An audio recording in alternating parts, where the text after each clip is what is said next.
Olá pessoal, sejam todos muito bem-vindos a mais um Luz Espiritual. Hoje nós vamos tratar de mais um assunto específico para o nosso fortalecimento e para o nosso entendimento dos diversos sentimentos que borbulham dentro de nós. Tudo sempre de acordo com a espiritualidade, tá bom? Antes de nós irmos para o assunto de hoje, eu vou pedindo para vocês se inscreverem no canal, ativar o sininho para receber todas as notificações quando tiver um vídeo novo e deixar o like para estar ajudando o canal a trazer mais conteúdos assim para vocês. Então, vamos para o assunto de hoje. Cuidar do corpo e da alma. Enquanto a criatura permanece no corpo material, é natural que se preocupe com o problema da própria manutenção. Na questão 718 de O Livro dos Espíritos, Kardec pergunta aos espíritos superiores: a lei de conservação obriga a prover as necessidades do corpo? E os benfeitores espirituais respondem que sim, porque sem a força e a saúde, o trabalho seria impossível. Vivendo, pois, uma vida material, é necessário cuidar dela, seja no âmbito do próprio corpo, seja na vida de relação que estabelece com os demais seres. O problema não está nessa necessidade natural, mas na maneira como entendemos isso.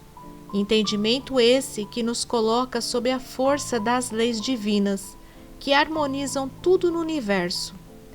Nisso reside, então, o conceito de que cada escolha que fazemos está sujeita às consequências que a presidem.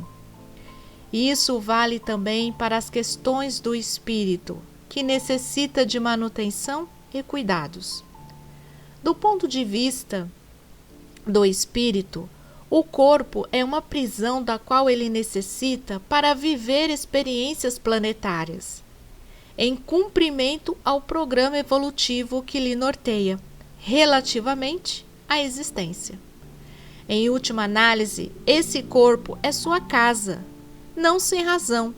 André Luiz lembra que cada dia é novo ensejo para adquirirmos enfermidades ou curar nossos males.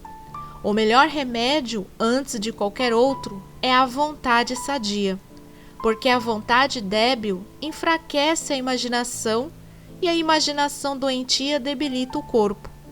Doença do corpo pode criar doença da alma, e doença da alma pode acarretar doença do corpo. Portanto, nossa obrigação é cuidar dele com respeito, o que vale dizer que todo aquele que acreditar que, maltratando o corpo, purifica a alma, comete ação contra o patrimônio divino. Porque o corpo é patrimônio divino? Muitos dizem: esse corpo é meu e faço o que quiser com ele. Será que ele pertence verdadeiramente a nós? Somos espíritos, criados imortais, usando um corpo como instrumento para experiências evolutivas. Então, quem diz que o corpo é seu pressupõe que ele pertença ao espírito. Se assim é, por que esse aparelho físico não o acompanha quando se liberta e vai para o plano espiritual? Sabemos que isso não acontece. Temos consciência de que a matéria fica e o espírito parte sozinho. Então, reafirmamos a questão: a quem pertence o corpo? Podemos responder sem medo de errar, que ele é patrimônio divino, emprestado ao espírito para que, através dele, possa se manifestar no mundo em que foi chamado a viver. E por ser emprestado, é que precisamos tomar muito cuidado com ele. O que significa, diante dessa afirmação, cuidar do corpo?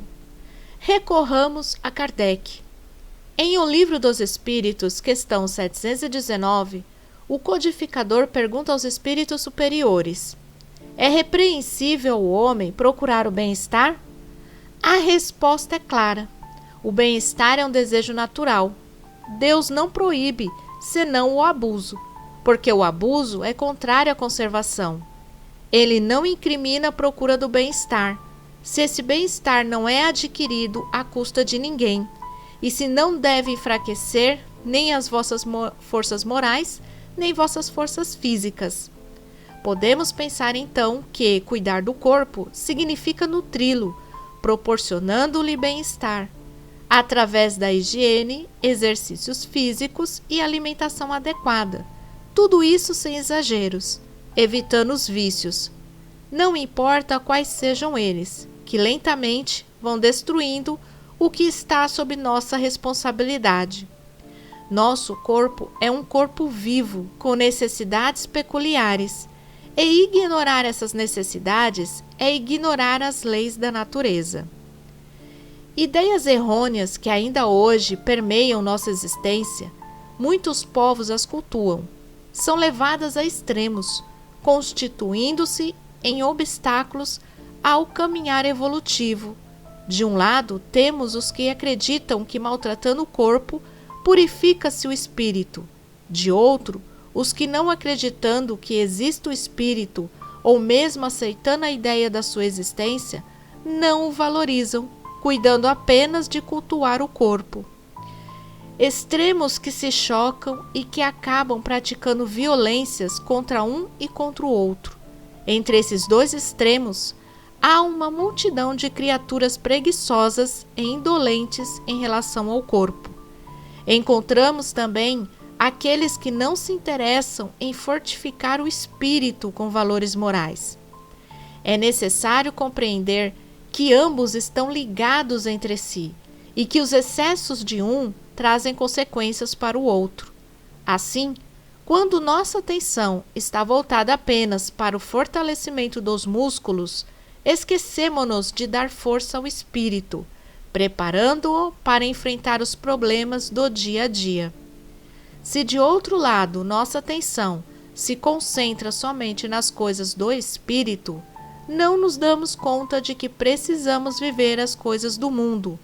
Caso contrário, não progrediremos e não faremos progredir tudo o que está ao nosso redor.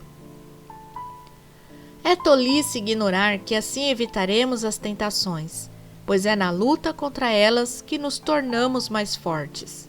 A verdade é que em ambas as situações deixamos de cumprir as leis do trabalho e do progresso dadas a nós por Deus para a nossa evolução. O que fazer então? O equilíbrio é sempre o melhor caminho. Tanto o corpo quanto o espírito possuem necessidades particulares, que precisam e devem ser atendidas, pois elas se complementam. Buscar esse equilíbrio com calma, respeito e dignidade é nossa tarefa planetária, objetivando crescimento e evolução. É sem dúvida alguma tarefa individual, porque cada um de nós será responsável pelas escolhas que fizer. Nada fazer é também uma escolha, lembremo-nos disso. É bom não esquecer que vigilância espiritual não exclui previdência material e vice-versa. É necessário ter prudência no que armazenamos na matéria ou no campo do espírito. Sentimentos menos edificantes são o nosso grande obstáculo, porque ainda não conseguimos viver plenamente os ensinamentos de Jesus. Torna-se fácil compreender, sob esse foco, o porquê do alerta evangélico do vigiai e orai. Nosso tempo é agora, e hoje é o dia em que nos compete fazer o que deve ser feito em nosso próprio benefício. O amanhã? Bem, esse é o desígnio divino. Que assim seja.